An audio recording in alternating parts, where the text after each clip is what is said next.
Vous écoutez CFAC 104,1 MF, le son du Sud-Ouest avec Dave, André et Alain avec l'émission L'économie du Sud-Ouest. Parlons-en.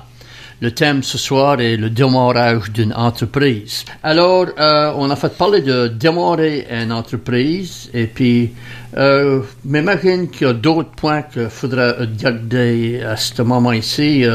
En fait, pensez peut-être impôts et taxes. Ça, c'était quoi? Faut garder ça. Ça serait pas le point favori à tout le monde sur le testeur, hein? Alain, impôts et taxes... Vraiment, ça, c'est une grande considération. Il y a beaucoup de choses à prendre en considération dans ce focus-là.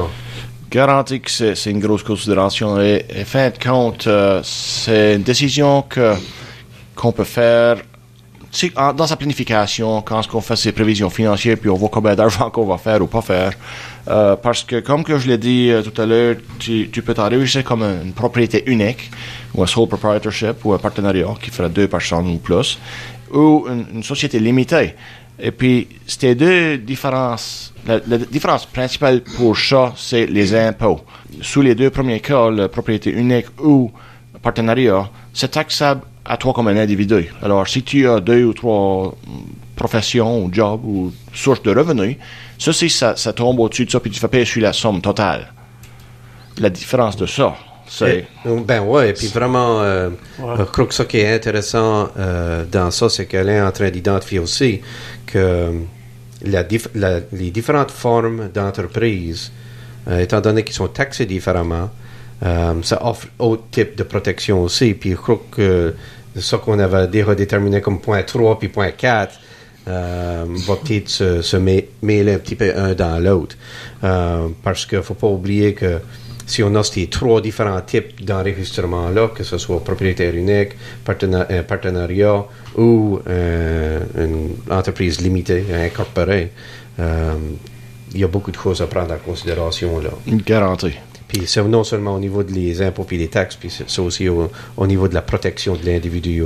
Oui. Ouais. Et le secteur dans lequel tu veux faire du travail, ça peut décider. Parce que dans certains secteurs, tu dois avoir une société limitée, une corporation. Puis là, il y a beaucoup d'autres choses, là, comme disons la taxe de vente harmonisée à cette heure, qui est aussi un élément clé, et la question des crédits d'impôt, etc., etc. Il y a d'autres affaires là que faut vraiment prendre en considération, Alain?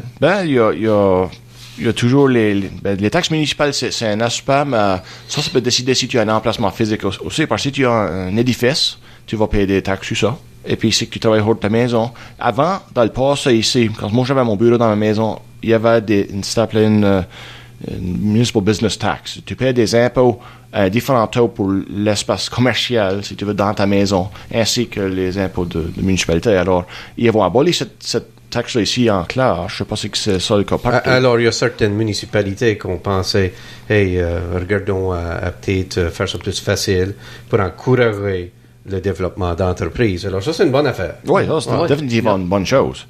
Et puis, une autre chose que le monde ne pense pas quand il pense à des impôts, des choses, c'est les retenues sur la paie, parce que ça, c'est la pension canadienne et puis l'assurance chômage, je pense, que ça s'appelle ça, l'IA.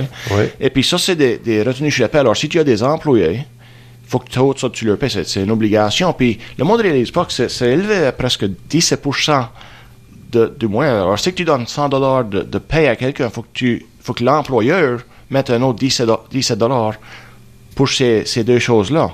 Et vraiment, en même temps, oublier de faire ça, c'est pas une excuse dans les yeux de... hein? Tu peux pas dire oups. Tu peux pas dire les grands sont pas de sauvage. Ils prennent ça, c'est sérieux, hein? Puis, c'est sérieux. Faut pas oublier ces aspects-là. C'est une chose clé. Puis t'es bien correct. Ça a un gros impact potentiellement, non seulement sur comment tu planifies ton entreprise, mais aussi l'opérer. Et un point que j'aimerais te faire ici, c'est pour les petites entreprises qui se démarrent. C'est possible. Parce que si tu fais une société limitée, il y a beaucoup de coûts associés. Ça prend un avocat, ça prend un comptable. Puis ça coûte, puis les impôts sont plus chers tous les ans et ça. Mais c'est possible de commencer comme un propriétaire unique et grandir et ensuite s'enregistrer comme une corporation limitée ou quelque chose. C'est plus facile à monter l'échelle que de descendre parce que là, les coûts vont être là. Ça fait que c'est quelque chose que je suggérerais à quelques entrepreneurs dans le passé, c'est de commencer plus petit Et puis, ceux qui voient la nécessité ou le besoin de se limiter ou de s'incorporer plus tard par rapport à soit le revenu qui est généré ou autre chose, c'est quelque chose qui est possible. Alors, c'est pas nécessairement besoin de dépasser ce gros argent-là pour... C'est quelques $1000. C'est pas beaucoup, mais pour quelqu'un qui se démarre, ça peut être assez. Ça additionne. Ça additionne, tous les petits montants. Ben, ouais, tu sais, on a déjà parlé du fait que tu as besoin de payer pour réserver ton nom, là pour l'enregistrer. Tout de côte. Ben ouais, puis là, maintenant, si tu as choisi d'aller de la façon d'incorporer, il y a un autre coût associé à ça.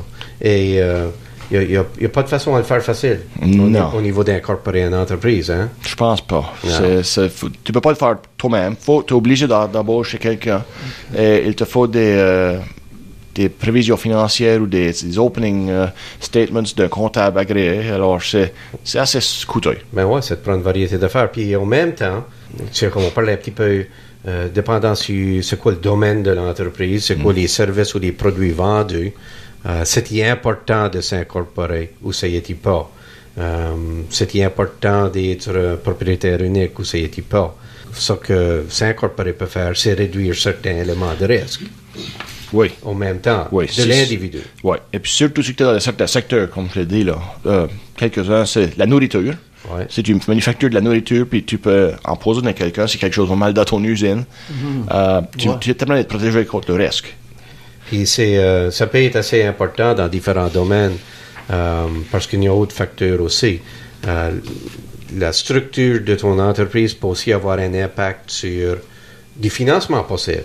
Il y a des bailleurs de fonds, que ce soit des caisses populaires ou des banques traditionnelles ou autres bailleurs de fonds, qui vont peut-être aimer plus de voir une entreprise incorporée qu'une entreprise par individu ou par partnership.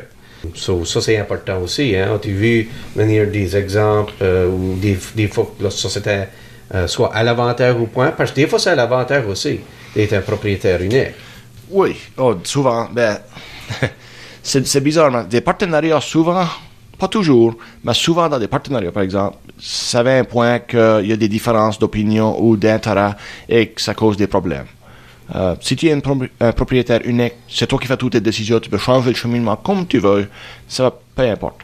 Ça fait que tu as le luxe de pouvoir faire juste ce que tu veux, que dans d'autres cas, tu peux pas. Puis je m'imagine la même chose existe au niveau d'une corporation si tu as plusieurs partenaires dans la corporation avec différents pourcentages de propriétaires dans l'entreprise. Oui, puis là, souvent, tu vois une structure qui a quelqu'un qui a la majorité, qui a le contrôle ultime, si tu veux. Là. C'est souvent des décisions faites en groupe, mais il y a quelqu'un qui aura souvent la majorité pour pouvoir faire les décisions. Alors, c'est des considérations, il faut prendre ça avant de se lancer. Puis ça devrait être fait, disons, dans la section du plan d'affaires qui va expliquer comment l'entreprise va être structurée. Okay. Si tu as bien fait ton homework, ton travail à l'avance.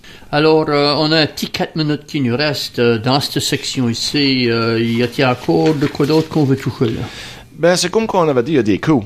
Puis un des coûts peut être associé avec la protection de votre entreprise. Alors, puis protection, c'est un gros mot. Ça peut être des assurances et ça, mais quand moi je pense protection, je pense propriété intellectuelle, alors ton IP, qui veut dire comme des patents sur des produits. Puis tout le monde sait que ça coûte très cher pour des choses comme ça. Alors, il y a des marques de commerce et d'autres aspects qui sont uniques à ton entreprise. Si tu veux les sauver, ça coûte. C'est important d'y penser quand même, parce que tu me fais penser un petit peu, comme on parlait des fois, il faut faire un bon choix de son nom d'entreprise, puis on peut enregistrer ça comme une marque. Oui.